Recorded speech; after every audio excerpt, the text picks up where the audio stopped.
communication issues, keeping it short,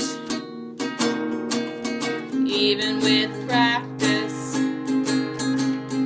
we still struggle to having a relationship with someone we like, talking to people doesn't last that long, going on outings, sometimes alone, sure is upsetting, but I'm sure we're fine, talking to our friends, can have some issues, constantly asking the same questions to them. Who am I? I'm a human too. I'm just like you with ASD. Who am I? I'm a human too. I'm just like you with ASD. Hello everyone, and welcome to Autism Stories, where we connect you with amazing people that help teens and adults with autism become more independent and successful. I'm your host, Doug Bletcher, the founder of Autism Personal Coach. So often people with autism in adolescence have limited social opportunities and as a result miss the opportunity to make connections between their desires and how to make them a reality. This creates a lack of self-determination skills necessary to become more independent in adulthood. Today we are going to talk with Tara Regan about how personal and family indicators affect those with autism in developing self-determination in their lives. Tara is an educator, researcher, and has two siblings with autism. She is the founder of Autism Growing Up, whose mission is to make growing up easier and accessible for those affected by autism. We hope you enjoy today's conversation. Tara, thank you very much for joining us today. Thanks for having me. I'm excited to be chatting with you. So, where does your story in the autism community begin? So it started actually at a very young age for me. I have two brothers on the autism spectrum. They're now 27 and 19, and I'm the oldest in my family. There's four of us. So I started from a very young age with my brothers, kind of as an additional caregiver for them. And based on that experience, I got more involved with my local autism community and also at school. So that kind of led me on track to spend more time professionally in the field too, and getting involved with the research and those types of things. Now, you have your master's in social work, and last year you got your PhD in education. I'm sure you could have done a lot of different things, but you decided to focus on supporting adults with autism through Autism Growing Up. What is Autism Growing Up, and how can those listening learn more about what you do? Yeah, so gaining experience through my social work program and my PhD in education, I learned a lot about this research gap between what's being written in an article to what's actually getting down to use and practice with families. And I spent a time, it's about 17 years, which I thought is a really, really long time, too long. That's about an adulthood at the time. And so that's one of my main goals professionally and personally with Autism Growing Up is to bridge that gap, as well as to bridge the gap as well about information and sharing resources about autism and adulthood, which is very limited, and families can spend hours upon hours looking for information online to really come across very little. So this is Autism Growing Up kind of grew out of a response to that. Both of those things, and then of course my family navigating their transitions, two transitions to adulthood. So I share my experiences as well as resources, and I have like a free course focused on adulthood topics like job preparation, college prep, adulting in general, which a lot of autistic adults have come to me asking lots of questions and looking for support on that, as well as navigating adult services. Now, in 2015, you wrote a publication for the Center on Secondary Education for Students with Autism Spectrum Disorder regarding the challenges that many teens have in relation to personal hygiene. Now, I know it can be a very complex issue, but can you talk about some potential areas of difficulty that contribute to this poor hygiene? Yeah, sure. So I also wanted to give a plug for the Center for Secondary Education for Students with Autism. They're also called CSA, and they have a site dedicated to, they have a variety of articles and resources for families and professionals to use focused on high school. And that's where I was able to write this article for them. I worked with their project all throughout my PhD, and most of my master's program actually. And they worked with schools across the country, high schools across the country. They're the first big study of their kind to do that. And through our experiences working with high schools and teachers and students, we found hygiene to be such a common point of discussion. Lots of conversations about how to support our students as they navigate puberty, especially bringing up lots of challenges with keeping up with hygiene. So a lot of the areas that we found kind of delving deeper into hygiene were like, of course, like sensory challenges leading to not keeping up with hygiene habits, whether that is like the water being too hard landing on your head when you're taking a shower, or not liking the texture of a towel, but other things like that come up through executive functioning that's related to autism, of course, or like sequencing. So keeping up with hygiene habits can be particularly overwhelming. So I delved into a little bit further to see like what are ways we can chunk hygiene habits down even further. And what suggestions do you have to help with these challenges? I had, so in this article, it's usually just a practice-based one, so kind of just like shared a little bit, some case examples, some things out there that would be helpful based on what I've heard from teachers and what I've worked on with parents and students especially, has been kind of using some evidence-based practices for autism. So there are 27 kind of outlined also by the research center I work at UNC. And some of the main ones that I find to be commonly helpful and beneficial just in general and things that you can build upon are using visual support. So creating sequencing cards, maybe for breaking down brushing your teeth. So you can use images and using words, whatever the student's comprehension level is, or the learner's comprehension level. Even things like breaking down, using a task analysis to break down getting dressed in the morning, choosing up your clothes for the day based on the weather. That's also a common issue too. Just making plans and deciding what clothes would be the best match for whether it's hot outside or cold outside tends to be a huge thing, especially even for my brothers. Like my youngest brother probably wears shorts all year if he could. But another helpful strategy, which is actually being used more often and supported with apps, is video modeling, which has been really cool to try out, and there's been more studies on that recently. And so video modeling can show up as you, the teacher or parent, doing that particular hygiene task or behavior, recording it, and then showing it to your child or student and walking through the steps with them. Or what's really cool too is a lot of kids on the spectrum will love recording themselves doing the task and then watching themselves break it down too.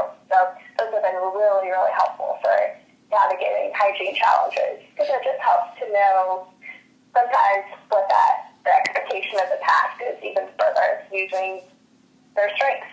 So today I wanted to talk with you about something that I'm really passionate about, self-determination. So I guess my definition of that is essentially a person making their own choices or decisions based on their preferences or interests. In 2018, you wrote a dissertation regarding personal and family predictors of self-determination in adolescents with autism spectrum disorder for the University of North Carolina at Chapel Hill.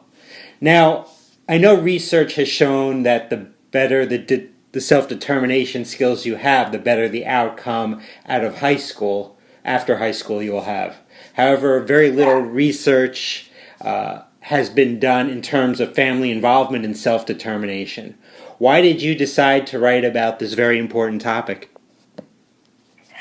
Well, yeah, so I feel like based on my experiences and working with families that I noticed I wanted to look and delve deeper into what are ways to support self-determination.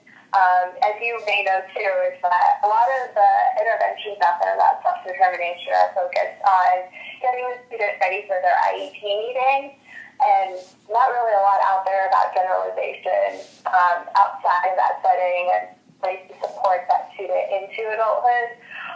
So something that came up a lot for me talking with families has been examining and looking at their level of involvement and how that can serve as a model for their kids, especially as they are growing up and having to navigate more and more services and coming into their own, especially as they reach those ages where they are brought into the IEP meeting or transition planning meetings in high school. And then, of course, beyond that with navigating services and getting a job and those types of things. So I found family involvement to be particularly interesting and not really studied, as you mentioned, in autism. A lot of the research on families is focused on parental burden and stress levels, but I also wanted to look at what are positive things out there, what are ways that families are contributing to their students' success using self-determined behaviors and practices. And your dissertation looked at three questions relating to self-determination. And I know the first was if personal factors were indicators of self-determination. What were the personal factors you looked at, and what did your findings suggest? So I looked at 7 different personal factors. So these are all factors included in the larger CISA study with the high school students. So this was used at kind of like their pre-test level. Students were either 9th to 12th grade, and we had a variety of assessments in this study. So I got to pull from there and look at students' age, their gender, cognitive ability, race and ethnicity, ASD severity, social skills, and adaptive behavior. So a whopping 7 there. But I did find that a few of them were statistically significant in the model that I ran. I don't want to get into all that stats analysis because I want to get to the good stuff for you. But what I did find that was that age was a statistically significant predictor, as well as cognitive ability, ASD severity, social skills, and adaptive behavior. So a good number of those were significant predictors of self-determination, which makes sense, especially with age. As students get older, they have more opportunities to practice self-determination, so they may feel more confident with that. Right. Cognitive abilities, it hasn't really been studied, but I thought that was really interesting. Especially within the studies about self-determination have used it's included students with autism as well as their peers with other disabilities, but hasn't really broken down students with ID or not. ASD severity was interesting to me, as well as social skills and adaptive behavior. It definitely makes sense with practicing and developing self-determination. And then the second question you looked at was how family factors predict self-determination. What family factors did you look at, and what did they tell you? So I looked at 5 family family factors. So bringing the whole model, the 12 factors was huge. But for families, I looked at, we had a smaller grouping because we asked families less questions or sent them less assessments because this is more of a school-based intervention. But I was happy to get what I could get from this, which could support looking at family empowerment. So I looked at parent education, household income, the neighborhood locale. So that was kind of grouped by an educational database that kind of breaks down rural, suburban, and urban, as well as like even more subcomponents within there. Caregiver burden, parent perspective of their child's self-determination, and then, of course, family empowerment. And I found only 3 of those to be statistically significant in my model. I found household income, which could be interpreted as SES or as a component of SES. Parent perspective of their child's self-determination was a big one, highly statistically significant, as well as family empowerment. With the parent perspective, why was that so significant? I think that may have an impact on the children's own perspective of their self-determination. I also had teachers in here too, or we captured teachers, but I didn't put it in my dissertation study. But I think something that has come up a lot in the research and also talking with families and autistic adults especially is that their own beliefs about their capabilities and their capacities, especially their strengths and their goals, tend to be highly influenced by their parents and the adults in their lives. So I think that's probably one of the major reasons why parent perspective rated so highly as a statistically significant predictor of self-determination. So the last question you looked at was how family factors predict self-determination when personal factors are controlled. What did those results look like? So I got really mixed results from this one. So the ways of model I created broke things down was first I input the personal factors and I put the family factors in. And both the models, as I discussed before, were statistically significant. Like as a group, all of these factors lead to either positive self-determination or lower versions of those factors lead to lower levels of self-determination.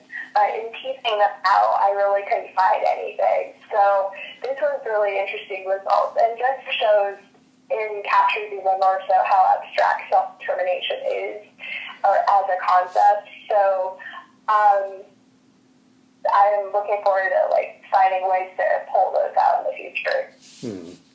Now, based on your dissertation, are there suggestions you have on future research so we could better help to understand how we can support people with autism in developing self-determination skills? Yeah, definitely. So I also kind of broke these factors down into malleable and non-malleable factors. So malleable factors being these can be changed through an intervention, like social skills and adaptive behavior, as well as working with parents about their perceptions of their child's self-determination. And I also looked at the non-malleable ones where things can be tailored towards students that have varying levels of cognitive ability or ASD severity. So I found that, or I propose that these interventions can be created or worked on with researchers, but I also think broadly, even a year away from this dissertation, really want to support and work with families and professionals on ways to support students in the community. I think that these results and looking at these factors give us a great basis to work from and think about as we are working on self-determination as a way to kind of blend other skills together as a way to really just promote these skills. Well, Tara, I really appreciate the conversation. Thanks so much for joining us today. Thanks for having me. Thank you for listening to today's episode, and thank you to Tara for the conversation. I was recently invited to an IEP meeting to talk about a student possibly using the services of Autism Personal Coach. I was sitting there the entire meeting, I don't know, it was maybe 45 minutes, an hour, and just waiting and waiting for any professional in the room to ask the student one very simple question, and it was never asked. The question was, what do you want? It's simple, but yet so important. Now, the fact that it wasn't asked was frustrating to me, but just that one question is part of a much bigger picture. It's not so much about the question, it's that we need to do a better job listening about the preferences, interests, and skills of people with autism so we can help them get what they want in their lives. During this meeting, there were probably 10 people there, but guess who the person who spoke the least amount in the meeting was? The person with autism, who the actual meeting was about. We need to do less talking and more listening. That oftentimes starts with a question. Did you know that Autism Personal Coach saves people with autism from feeling alone and being isolated? So often, teens and adults with autism struggle with anxiety and as a result don't have success in their lives. Autism Personal Coach is a unique service in that we help those with autism by working on meaningful, individualized goals in the setting in which they will be used. So their anxiety is greatly reduced, and as a result, they can become more independent and successful. To get an autism coach for a loved one or yourself, it's very easy. All you have to do is email autismpersonalcoach@yahoo.com or call 216-336-5889 and request a coach today. On next week's episode, we will talk with Regan. Regan is the writer and performer of the weekly Autism Stories theme song, Who Am I? Talk to you then.